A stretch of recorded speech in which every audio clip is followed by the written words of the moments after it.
ہماری ویڈیو کو لائک کریں اور میرے چینل حافظ عبدالستار کو سبسکرائب کریں۔ الحمدللہ نحمدہ ونصلی علی رسولہ الکریم، اما بعد فاعوذ باللہ من الشیطان الرجیم، بسم اللہ الرحمن الرحیم۔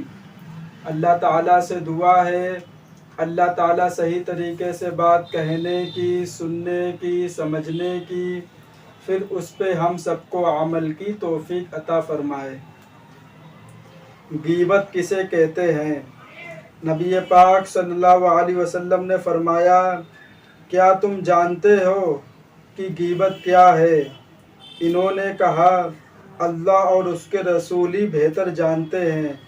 آپ صلی اللہ علیہ وسلم نے فرمایا، اپنے مسلمان بھائی کا اس طرح تذکرہ کرنا جو اسے ناپسند ہو۔ پوچھا گیا، اگر میرے مسلمان بھائی میں وہ بات واقعی موجود ہو جو میں کہتا ہوں تو پھر بھی غیبت کہلائے گی؟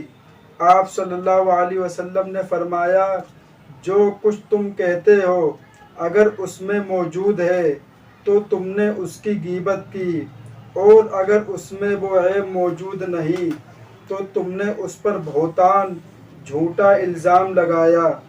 ایک دوسرے کی غیبت نہ کرو۔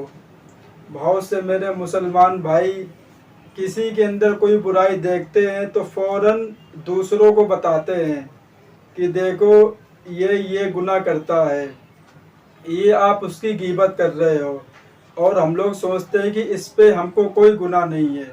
اس لیے اس نے اگر کوئی بھی گناہ کرا، اس نے چھپے گناہ کرا، وہ آپ نے اس کو دیکھ لیا کرتے ہوئے، تو آپ سب کو مت بتاؤ، اس لیے کہ ہو سکتا ہے کہ وہ بعد میں اس گناہ کی توبہ اللہ تعالیٰ سے معافی مانگ لے، لیکن جو تم نے دوسروں کو بتایا ہے تو اس کی تم نے غیبت کی اور تم کو اس کا گناہ ملے گا۔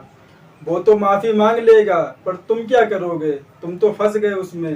اس لیے کہ اللہ کا معاملہ جب ہوتا ہے تو ہم لوگ اللہ تعالیٰ سے معافی مانگتے تو اللہ معاف کرتا ہے، لیکن جب بندے کا معاملہ ہوتا ہے، اگر ہم نے کسی کی غیبت کی ہے تو اس سے ہم کو خود معافی مانگنے پڑے گی۔ اس بھائی کے پاس ہم کو جانا پڑے گا اور اس سے کہنا پڑے گا کہ ہم نے آپ کی یہ باتیں دوسروں سے کہی تھی، آپ ہمیں معاف کر دو، دوبارہ آپ کے بارے میں کچھ نہیں بولیں گے۔ اگر وہ معاف کر دے گا تو اللہ بھی معاف کر دے گا، اس لیے کہ یہ معاملہ بندے کا ہے، اللہ تعالیٰ کا معاملہ نہیں ہے۔ اس لیے اگر آپ کسی کے اندر کوئی برائی دیکھو تو دوسروں کو مت بتاؤ، اس کے پاس جاؤ اور اس کو بولو جا کے کہ بھائی آپ یہ غلط کام کرتے ہو، آپ اس کو چھوڑ دو، اسلام کے اندر یہ کرنا ٹھیک نہیں ہے۔ دوسروں کو مت بتاؤ، اس لیے کہ اگر آپ دوسروں کو بتائے اور اس کو پتہ چلے گا بعد میں کہ میرے بارے میں انہوں نے یہ بات بولی ہے تو اس کو برا لگے گا کہ بتاؤ میرے بارے میں ایسی باتیں بولی جاتی ہیں۔ اس لیے کہ آپ کسی کے اندر کوئی برائی دیکھیں تو اس کو خود منع کریں کہ آپ یہ برائی مت کرو، دوسروں کو مت بتاؤ اس کے بارے میں۔ اس کو غیبت کہتے ہیں، اور غیبت کرنا اسلام کے اندر ایسا ہے جیسے اپنے مردہ بھائی کا گوشت کھانا، مردار بھائی کا، اتنا سخت گناہ ہے۔ اللہ تعالی ہم سب کو اس گناہ سے بچائے۔